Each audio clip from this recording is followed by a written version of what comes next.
Clash between the Trump administration and the courts over immigration. A federal judge blocking deportations of Asian migrants to Libya. The Department of Homeland Security had planned to send a group as early as this week, transporting migrants from the Philippines, Vietnam, and Laos, among other countries. Joining us now, Democratic Congresswoman Pramila Jayapal of Washington State. She's a member of the Judiciary Committee and ranking member of the Immigration Integrity, Security, and Enforcement Subcommittee. Congresswoman, thank you so much for taking the time. What's your reaction to this judge's decision saying the Trump administration cannot send migrants from several countries to Libya, and his warning against looking for loopholes to try to get around his order? Well, I think it was an important decision because it was exactly a loophole that the Trump administration was trying to exploit to say we can send them to Libya under these circumstances. And this judge said, no, you cannot deport immigrants to third countries without due process. And I think that this is the key thing here.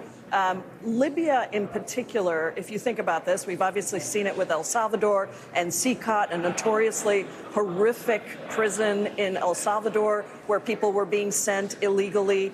But now with Libya, this is a country where we don't even have an embassy there. There is kidnapping. There is a do not travel advisory because of kidnapping, because of wars between different parties. And the prison that they were planning to send people to is, again, has been described as a hellscape. That is an actual quote.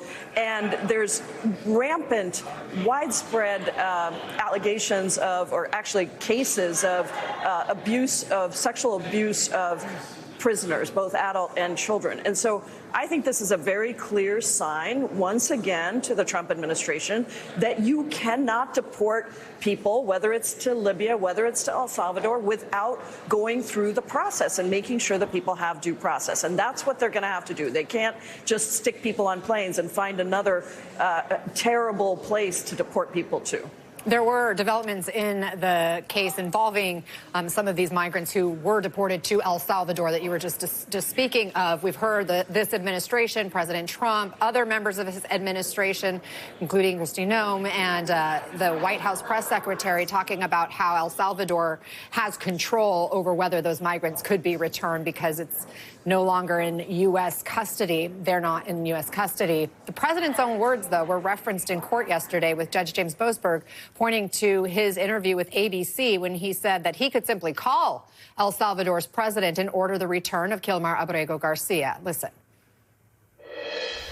The order from the Supreme Court stands, sir. You came into our country illegally. You could get him back. There's a phone on this desk. I could. You could pick it up, and with all the power of the presidency, you could call up the president of El Salvador and say, send him back right now. And if he were the gentleman that you say he is, I would do that.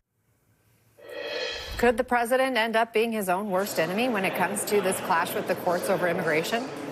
Yes, I think so. And I think it's laughable for him to say he can't get Kilmar Abrego Garcia back. He is the one that sent him there. We paid El Salvador millions of taxpayer dollars to jail these people who have been sent without any due process. And the reality is that, you know, this was a 9-0 Supreme Court ruling saying that Donald Trump had to facilitate the return of Mr. Abrego Garcia. The fact that he hasn't, I think, should concern every American. The fact that you have a president of the United States who is ignoring a Supreme Court unanimous decision that he has to facilitate the return of Mr. Abrego Garcia, it should disturb every single person, because if he can do that to him, he can do that to you. And I think that is what we're seeing, is the overreach on immigration. What Donald Trump promised when he was campaigning is he was somehow going to get rid of the worst, not pick up legal permanent residents, DACA recipients, even U.S. citizens and children who are in the middle of cancer treatments, and deport them. That is absolutely not what the American people want. They want him to follow the Supreme Court. They want him to follow the judges. They want due process. They want to make sure that we are not deporting all these people who have simply been living here many times with legal status. Speaking of the Supreme Court, the Chief Supreme Court Justice, John Roberts, spoke out yesterday about the importance of an independent judiciary. Take a listen. In our Constitution, judges and the judiciary is a co-equal branch of government. separate from the others, with the authority to interpret the Constitution as law. Its job is to obviously decide cases, but in the course of that, check the excesses of Congress or of the executive, and that does require a degree of independence. Congresswoman, do you take that as a veiled message for the president? I think it's a pretty clear message, and it's rare for the Supreme Court justice to do this, for the Chief Justice to do this.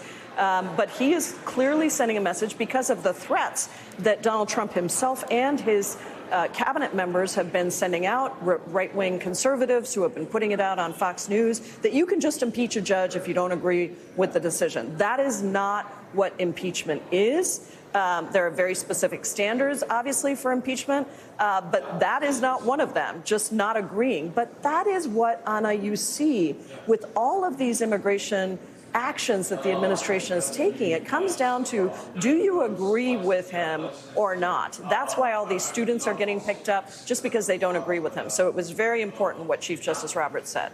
Congresswoman Jayapal, thank you so much for taking the time with us. We appreciate it.